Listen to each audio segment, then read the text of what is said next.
salutations. Hi, everybody. It's the Casual Movie Club, episode number 58. Can you believe we've done 58 episodes of this podcast? That's fantastic. It's so exciting. But we, and by we I mean me, it's John, your good pal, and of course I couldn't do this without Brian. Hey, what's up, everybody? Hey, how are you? I'm good. How are you? I am doing well, man. Let me tell you, do you want to build a snowman?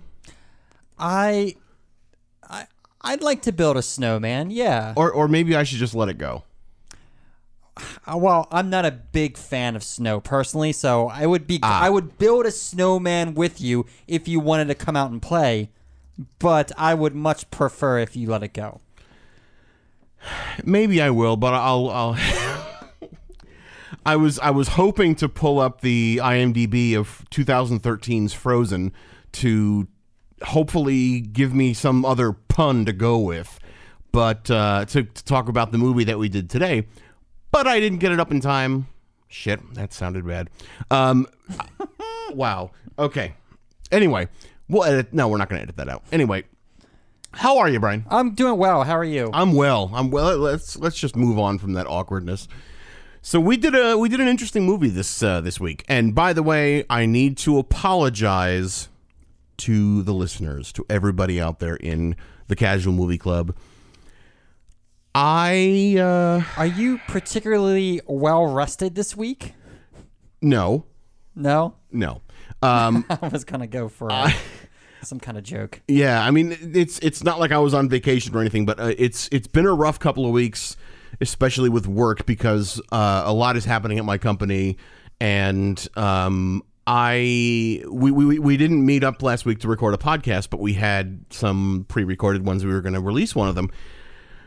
I kind of forgot to publish it. You're not the only one that forgot about it, though. Yeah, I know. I mean, I forgot about it too. Yeah, but I'm usually the one that does all the tech stuff, you know. Yeah. So I was hoping that I would remember to put it in the queue and get it all ready so that it would come out on time and everything. So to those of you that were expecting a new episode last week and didn't see one, you're not crazy. I just fucked up. We're sorry. Yeah, we are sorry. But luckily, we are back on schedule this week, and we are recording this episode to come out when it's supposed to come out, and it will come out on the right time, and we'll just pretend this never happened. Yeah, well, let's just let it go. But we're going to just let it go. Let it go. That's right. So all these Frozen references, John, what's up with that? Well, the movie we watched, Frozen, this week? So we actually did watch the movie Frozen, and for those of you wondering if this was the one with Elsa and the little snowman, what's his name, like Ralphie or Olaf. Ralphie and Otto are the two names I came up with. What the hell? It was not Disney's Frozen from 2013. It was I think it's an indie movie, the indie horror movie from 2010 by the same name, called Frozen. Frozen. So for those unaware, there are two movies called Frozen. One of them is the animated cartoon with Let It Go that everyone knows and loves, and then from 2013. Then there is the 2010 Frozen that I don't know if this even went to theaters or maybe it went direct to video or something, but there was sort of I think it's an independent movie, but there was a lesser known horror movie called Frozen, and that's the movie that we actually watched today. Yeah, there's also a third movie called Frozen. You're kidding. It came out in like 2019-ish, wow. And it's called Frozen 2. Frozen 2 meaning, but that's the sequel to the Want to Build a Snowman, Let It Go Disney one. Yeah. Okay. So I'm curious because I think, Brian, you had a couple of poker face fails today. A couple. This is my worst failure to date. I actually wrote that as one of my notes in here, but I have 1, 2, 3, 4, 5 things to ask Brian. But before I start on those, what did you think of this movie? What did you think that I thought of this movie? I knew you were going to say that. Did you? Yes. I don't think you hated it, but I don't think you liked it. I think it's low on your list, as in it's one you probably wouldn't watch again, but you didn't completely hate it like some of the other movies we've seen. So full disclosure, I know you know this when we first turned it on. I've not seen this before. You haven't even heard of it. I hadn't even heard of it. Right. I was surprised that I liked it. I thought it was going to be a bad movie from the trailer. Yeah. And in my opinion, it wasn't really bad. I was expecting to rate this fairly low. Yeah. And I am surprised to say that I would watch this movie again. I would recommend this movie. I actually would too. Yeah. It's not the greatest movie when it comes to acting. It's not the greatest movie. I mean, we're going to get into all that with the numbers, but it's definitely, there are better movies out there, but I think it's surprisingly good for what it is. Yeah, it's really well done. It's engaging. It's unique. It does a lot with very, very little, and I was pleasantly surprised. Yeah. Now there's other things that we can get into. We can tear apart. We will. I hope there's a few things I want to get into, but yeah. But damn, this was an enjoyable movie. Surprisingly good, right? Yeah. Yeah. Excellent. So that's awesome. By the way, may I ask you some things? Please. Because I have some things to ask Ryan. Please do. So before I do that, because this is kind of my new favorite thing, if you had to describe this movie in one word. Frozen. No, other than that. Okay. One word. Oh man. I did write down a couple of quips to describe this movie. Shit. That you would use the word shit? No, I would not. If I could describe it in one word. Describe this movie. If somebody said, "Tell me what's the first word that comes to mind when you think of this movie?" There are two words that come to mind, but I don't know. I'm torn between. Take the two. One of them is frustrating. Okay. The other one is gross. Okay, expound on that. There's a few scenes where they don't do a lot of gore in this, but the things that they do, they are. I'm not. I don't consider myself to be a squeamish person, but I've had to come to grips with some of my sensibilities in the past recent years. Oh, we had some cringeworthy moments in this movie. Yeah, maybe because I'm getting older. I don't know, but maybe I'm gaining more empathy throughout the years. But god damn, they do some things with bones sticking out and and crunching and sound effects. Oh my god, yeah. And skin being ripped off and scabs being picked at. And, and man, gross may not be the best word, but I was maybe squeamish. But the one phrase, maybe we can consider changing up this question from one word to a word or... So like a word or phrase, you mean? Like a word or a phrase, yeah. Okay, cool. One of the phrases I wrote down was a comedy of errors. Yeah, I can see that. Some of the things that they did was just laughably dumb. Yes. The guy jumping off the ski lift real soon into it without... It's 50 feet. Like a normal human could probably... I thought it was 500 feet. No, it was a 50-foot drop. 50 foot? Okay. It was a 50-foot drop. And someone could survive that, but not without injuring themselves. Right. And I mean, I would think you need some, training or something that would prepare you for such a thing. But let me put this to you. Yeah. The guy jumped down. They're all wearing clothes, right? They're all wearing jackets. They didn't think of tying their jackets together and lowering themselves down one at a time. Right. Or I mean, I wrote down a number of things in there. Why didn't they blah blah blah? I have a bunch of those. Yes. And and if I may just step in for a second, please. If I were to say what one word to describe this movie, pathetic. That's a good one, yeah. Because they did this to themselves. Mm-hmm. They did this to themselves. They, number one, the person running the chairlift knew there was a storm coming, so they were closing the chairlift early.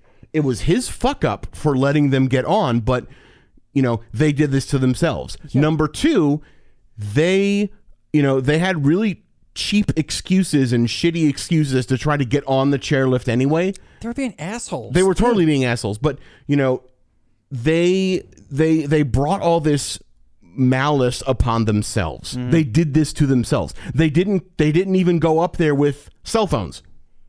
I mean, I can forgive that. I can't, because it's 2010 when this movie came out. The iPhone was released in 2007, so we had smartphones, but cell phones were still a thing back then. So they could have, one of them could have had a phone. And you saw how close to the road, by the end of it, you saw how close to the road that ski mountain was. Yeah.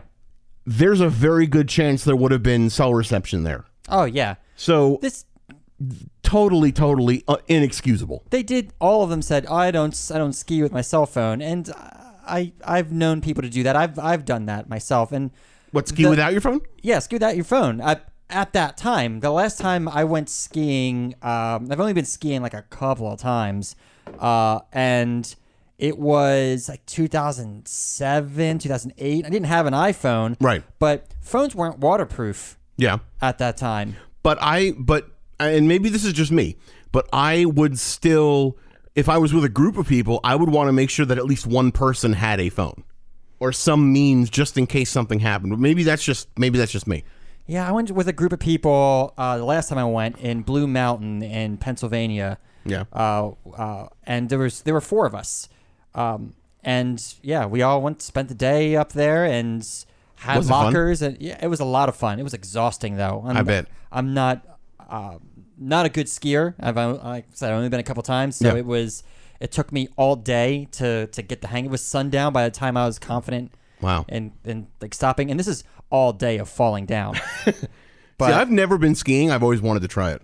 Yeah, I prefer skiing over snowboarding. Okay, that makes sense. I prefer having my legs be more mobile. Sure. They felt locked in on snowboards. I just didn't like snowboarding. Yeah. I liked skating. Yeah. When I was younger, but I never liked snowboarding. I was always prefer skiing. But yeah. But the thing is, though, is I could forgive them leaving their phones behind. Okay. But you're right. They did bring this on themselves. Right. They scammed the lift guy. The first time they scammed him a couple times. Right. But I mean, the lift guy should not bullied their way onto the lift. Right, but lift guy should not have let them on when he was trying to close the mountain. Right. Because of the storm coming in. Like, that's a major safety hazard right there. Yeah, he was already shutting it down. Right. And he said, there's a storm coming in. He was putting flags on the chairs to keep people from using them. Right. What are you doing? Right. Don't let them on. They're being dicks to you. Right. Fuck you. You know, you want to go back up on the mountain, you're being a dick, but I'm closing the mountain because of safety. Fuck off. Yeah. You know? Exactly. So I got another question for you. One of the, as you know, we watched the trailer before we watched this movie, and one of the, quote, rave reviews in the trailer said, quote, will do for skiing what Jaws did for swimming. False. Do you agree with that? False. Not at all. I agree. Because I would go skiing again. Yeah. There's nothing about what happened in this movie that would keep me from going skiing again. Right. First of all, these guys are assholes. Right. And this would never happen in real life. Right, because another one of my questions was how plausible is something like this? I guess it's a little plausible, but the thing is they had a bunch of chances for things to go right again. And yeah, it's a movie, suspend disbelief, blah, blah, blah, blah, blah. But come on, this is a comedy of errors. Things just lined up. The storm happened to come in. Right. There happened to be wolves around on this very, very public ski resort. Yeah. I'm not buying it. Yeah. And the only other question I had for you was, if you found yourself in this situation, what would you do and how would you handle it? If I was Parker the girl, or if I was Dan the boyfriend, or Joe the friend, I probably would have been Joe Lynch the friend in this scenario. But I think I would have, like, cooler heads will prevail. Right. Let's stay cool. Yeah. And let's we're more likely to survive a 30, 20-foot drop than we are a 50. Right. So let's tie our coats together, tie one arm to the arm of the chairlift here, Yep. and let's shimmy on down. Right. We'll make it back before everything closes down. Right. Now, let me ask you this. Why didn't they... See, I mean, because one of the issues I had was, towards the middle / end of the movie, the guy, Joe, went up to the cable and kind of overhand climbed down the cable. That I thought was bullshit, because earlier on in the movie, they were talking about how he couldn't even do a pull-up. So he couldn't even do a pull-up in gym class, but he magically has the strength to hand over hand climb down this cable. But my question was, why didn't they take like one of the jackets and like drape it over the cable and slide down the cable? Well, because wouldn't that have worked?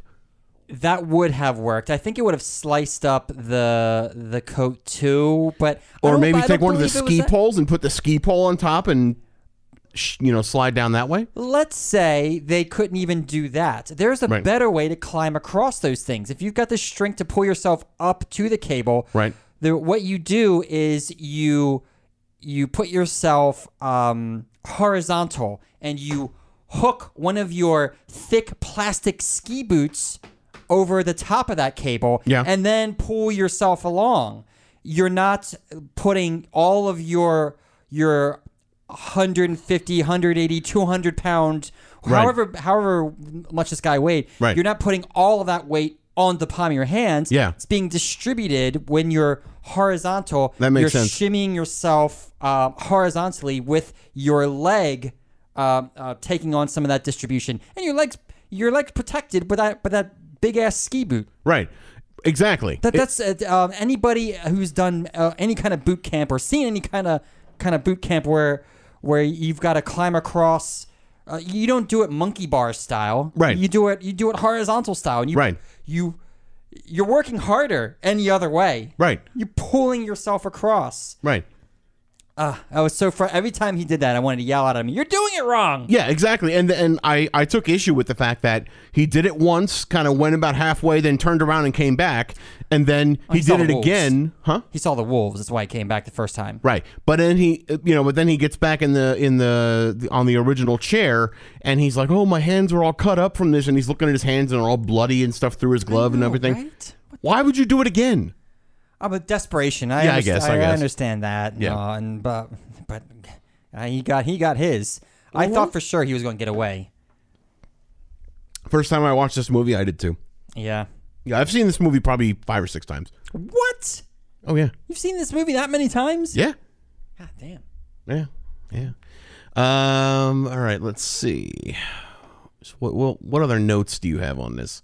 Let me see. Well, they were really foreshadowing the lift breaking down, but it didn't break down. It was shut off. It was shut off. Yeah. In the very beginning, when the forgettable rock alternative track starts up. I took some issue with the music. They're doing they were showing how the ski lift works or whatever, and the cable and the circle or whatever that the cable was going around was shaking. And then Jason, the ski lift operator, was operating the ski lift, and it was shaking, and he's like, "Oh man, this thing's fucking up, blah, blah, blah."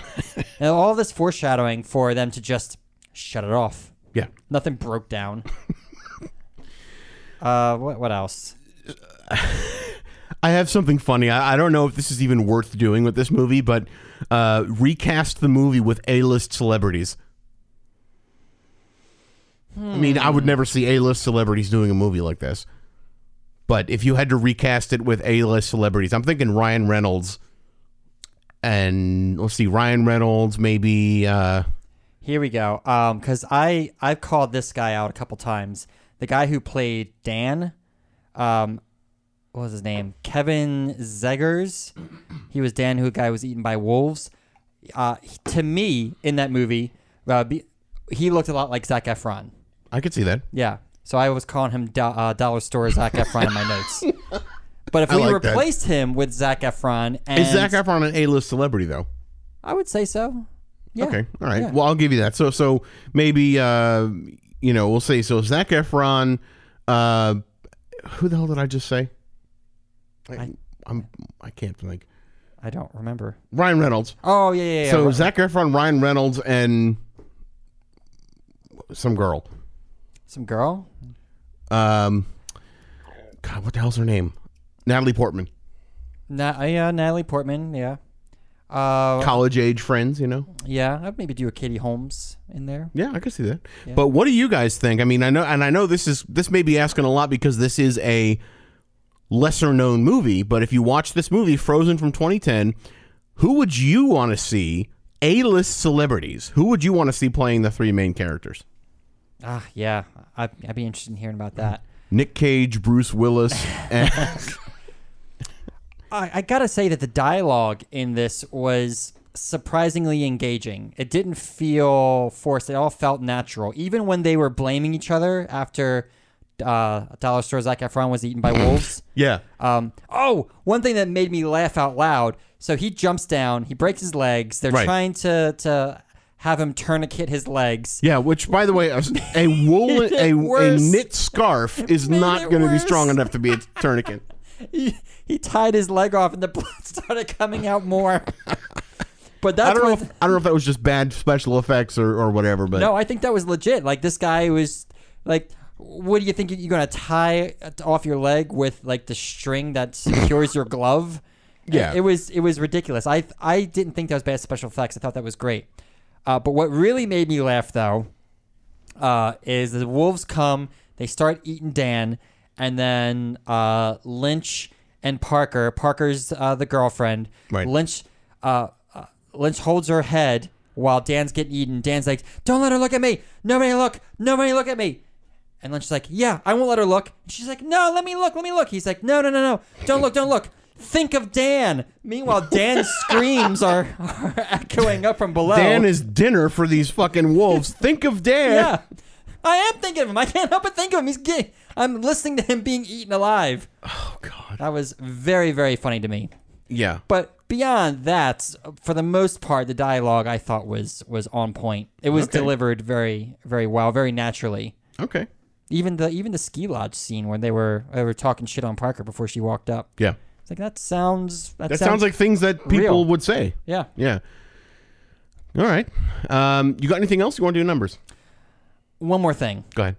Parker degloving her fucking hand after waking up, and her hand is on the rail. What's it doing on the rail? Why is it in your pocket? You've got no glove on. Yeah. So then she pulls her hand off and degloves it, and then right after she's like, "Oh my God, I gotta piss," and then she pees herself, and she is just so done, and then her face, she fucks up her face even more. Like, yeah, because I think she's crying and she's like trying to dry her eye. She's trying to dry her eye, yeah, but her tears were freezing immediately. I really felt for her there. I thought that was just... Her acting, I think, was among the best. Yeah, agreed. But beyond that, I guess everything else we could bring up in the numbers. There's nothing. There's a lot of dialogue and there's a lot of nothing happening, but it's still surprisingly engaging. I would agree with that. Yeah. I would agree with that.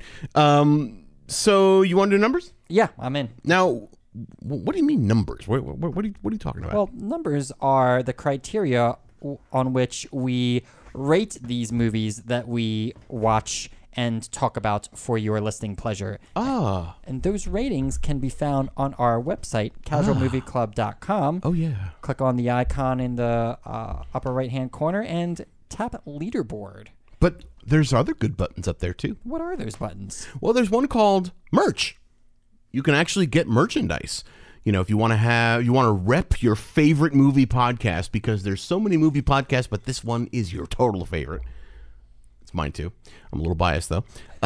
You can rep your favorite podcast with a t-shirt, with a hoodie, with a phone case, a notebook, whatever kind of thing you want. Click on that merch button, and you can rep your favorite movie podcast with some logo wear that we have. And also, there's another button there. It says Patreon.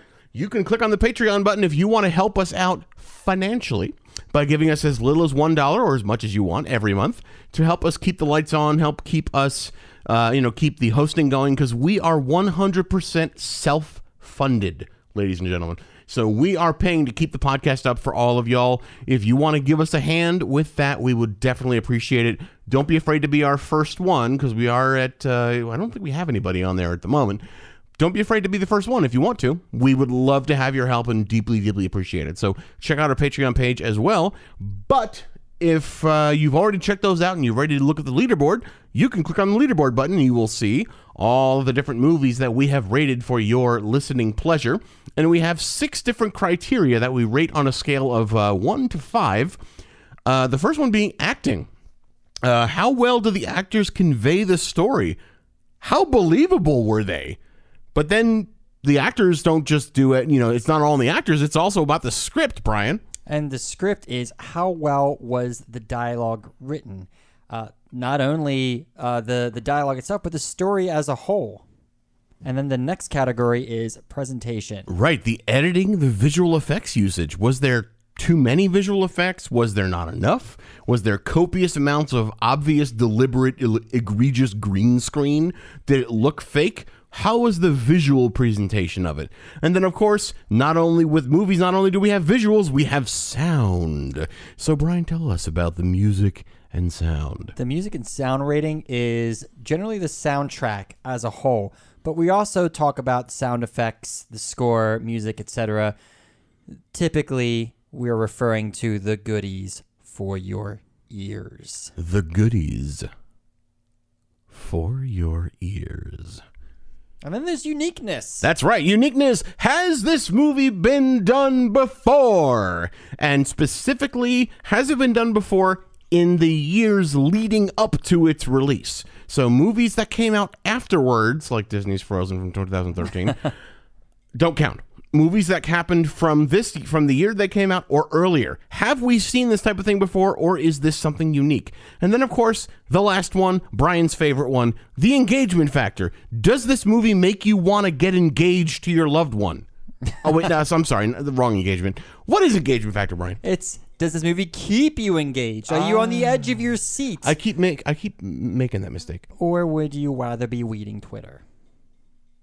And that brings us to the end. Let's get started with acting. I'll go first. Awesome. The acting, I've said this several times throughout the show so far. Yeah, really impressed with the acting. Everybody, even the mountain attendants, the ski lift attendant, I thought everybody did a really great job. But primarily the main 3 actors I thought were phenomenal. Their acting is 4-worthy for me. Very cool. High praise. High praise. High praise coming from me. I would say, especially so. I'm going to agree with you on that. I'm going to give them a 4 as well, because I think the acting was solid. I think given the situation they were in, the highly implausible situation that they were in, I think that was not a good burp. I'm sorry.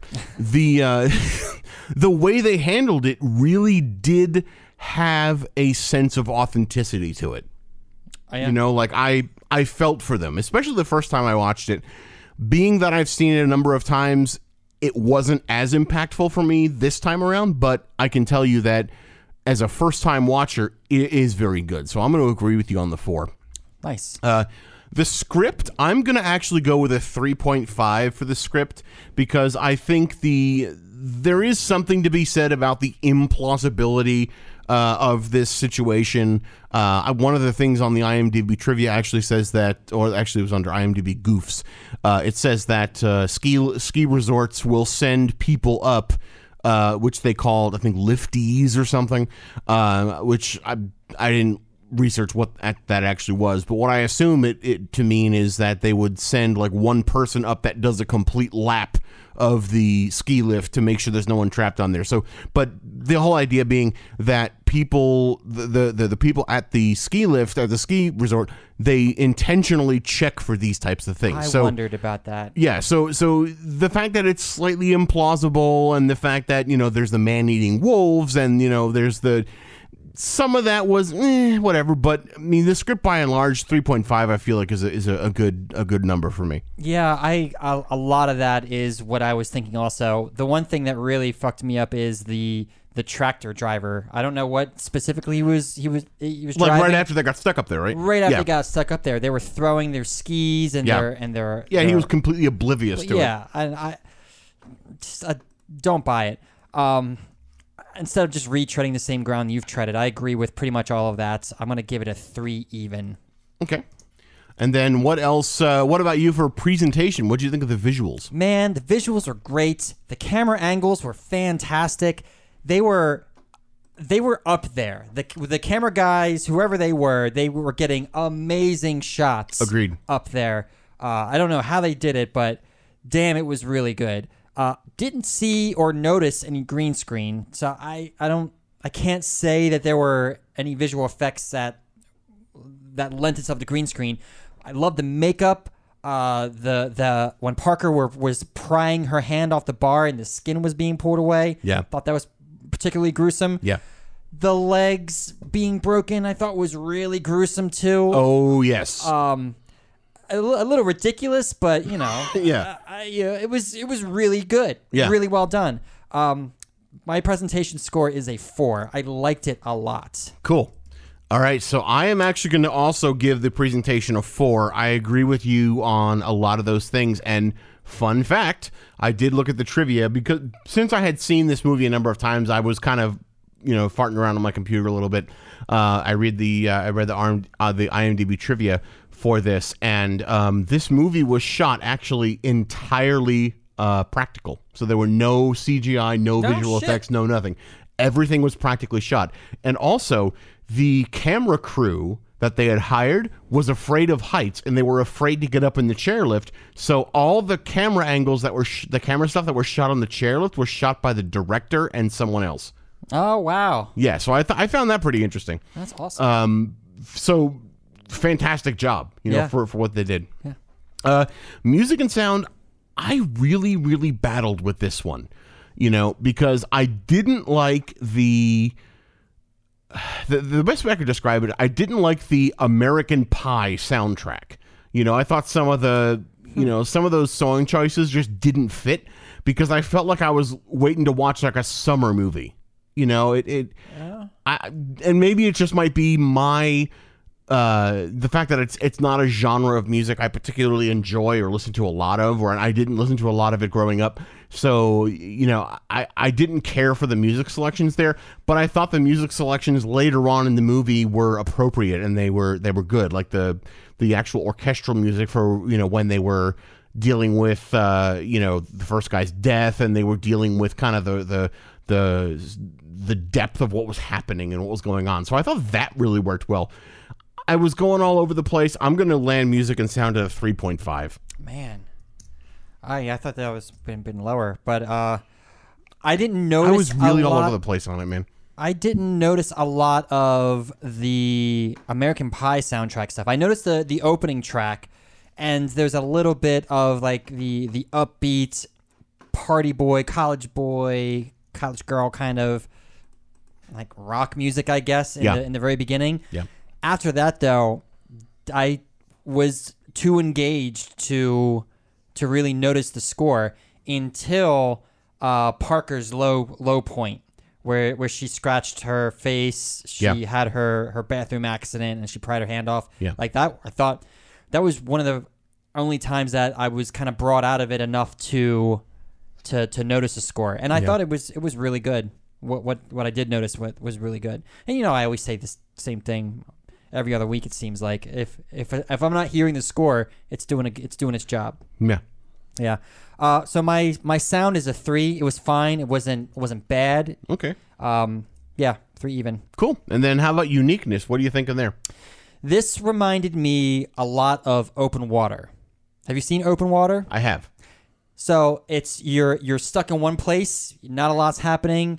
You're not the real antagonist is really nature. Yeah. I kept thinking about that, and the thing is that they're stuck in one spot. So when you first saw this trailer, I'm like, how much can you really do on a ski lift? Right. On a ski lift chair. How much story can you really tell? And it's the same thing with open water. Open water wasn't as good, but it's the same thing. How much story can you tell if I'm just treading water out here for an hour and a half? Right. Turns out you can tell a lot of story. Yeah. But beyond those two things, it was pretty unique in its own right. I'll give it a 3 even. Interesting. Yeah. Okay. See, I was thinking you were going to give it a higher score because of the fact that there haven't been any movies that took place on a ski lift with this specific type of story. And that's kind of where I am with the uniqueness factor here. You know, yeah, there have been some ski movies in the past. Yeah, there have been some, you know, kind of stuck in the middle of nowhere kind of thing. But when did Open Water come out? Did that come out earlier than 2010? Oh, yeah. This is like late 90s, early 2000s. Okay. Yeah, for sure. Okay, because for a while, I was ready to give Uniqueness a 5. But in hearing your kind of argument, I think that this does not qualify as like a 5, you know, in the realm of uniqueness. So I'm actually going to back it down to a 4 because I think it is unique in its where it's coming from and their execution of it. There are tropes that we've seen in other movies, but I think that they're approaching it from a very unique angle. Yeah. Agree. That was all right. You'll get there. I know. Engagement factor. For me, it's going to be a 3. See, I don't even know because I was battling with this too, because I know that usually, at least I try to give my numbers based on the first time I view a movie, you know, and even though with this movie I've seen it a number of times, I know that it really kind of skirts a fine line because, like you said before, you know, how much can you do on a ski lift? How much can you do in the middle on the surface of the ocean? You know, like there is that limit of how much you can do in a certain place that adds that level of that challenge to the filmmakers and to the production crew. They nailed it. You know, I think they did a really good job with it. And, you know, I do remember when I first saw this movie, it was a number of years ago, but I do remember when I first saw this movie, I was really engaged, you know, and kind of wanting to know what was going to happen next. So it's going to be a 4 for me for engagement.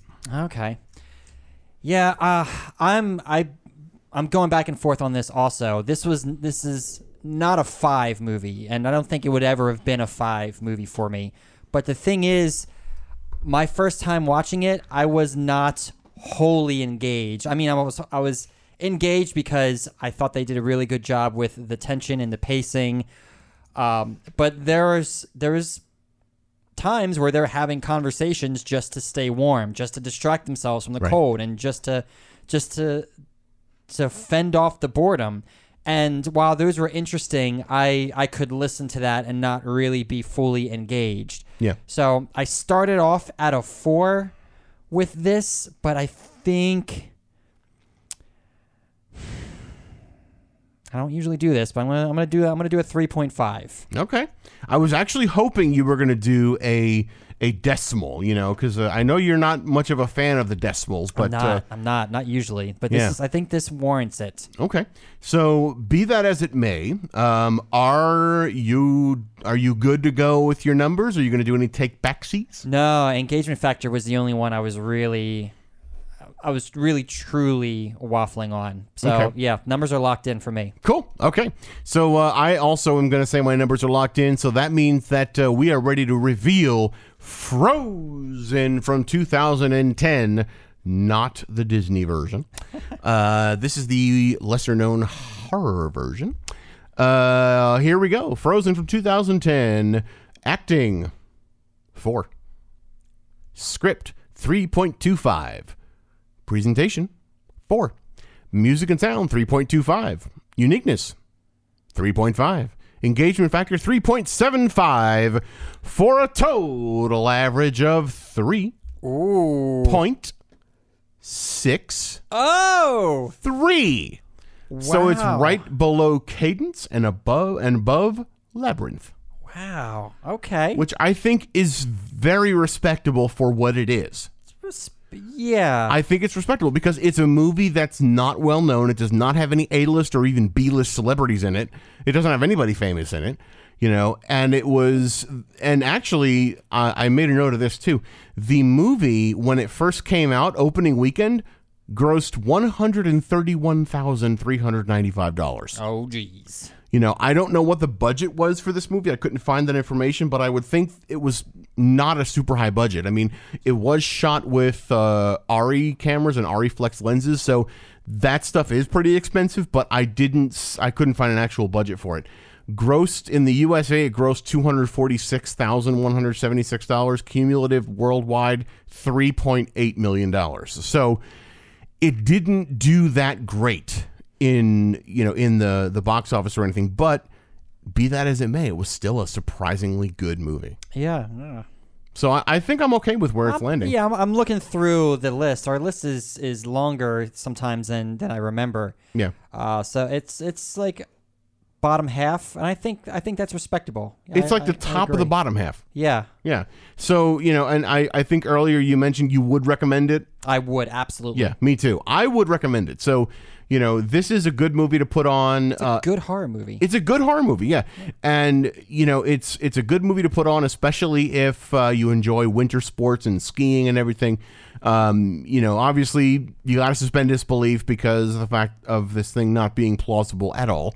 But it's worth a watch. Yeah. Cool.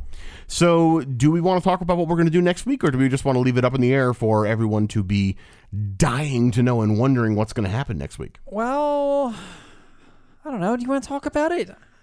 I think we could leave it up in the air, but yeah, let's leave it up in the air. Yeah, we'll leave it up in the air. That sounds good. Because the movie we watched the trailer for, I'll be honest, I'm not looking forward to watching it.